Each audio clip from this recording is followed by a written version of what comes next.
તો hello guys, કેમ છો? તો દ્વારિકા જય શ્રી રામ. તો આજે બાબલા જેવો તૈયાર થઈને નીકળી ગયો કોલેજે. તો કાલની જગ્યા આજે પણ બસ નથી આવી, તો બધા બેઠા છે. બસ આવે પછી જઈએ દીવ. તો બસ માં બોલાવી દીધી બાકા દીધી. કોલેજે પહોંચી ગયા તા તો વિકેનો ફોન આવ્યો કે રમવા જવું છે. તો ગયા રમ તો ક્રિકેટ રમવા આવ્યા ને વિકે આવતા વેત જ 2 વિકેટ લઈ લીધી. તો આજે અમાર રૂટે બસ નથી આવી, તો હવે અમે જાય છે નાગવા. નાગથી મળી જાય તો સારું. તો ફાઇનલી બસ આવી ગઈ છે, બેસી ગયા છે અમે બધા. આજે તો ફોર્ચ્યુનરમાં લિફ્ટ મળી ગઈ.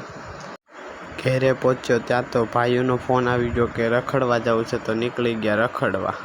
ઘેરે આવ્યા ત્યાં તો ખબર પડી કે આજ તો બેનનો બર્થડે હતો, એટલે ઢોસા બનાવ્યા છે. ઢોસા ખાઈ લીધા પછી તો કશી બેનને પાર્ટી દેવાની હતી, એટલે ખવડાવી દીધા ગોલા. તો જાતા જાતા લાઈક, શેર અને સબસ્ક્રાઈબ કરતા જાજો.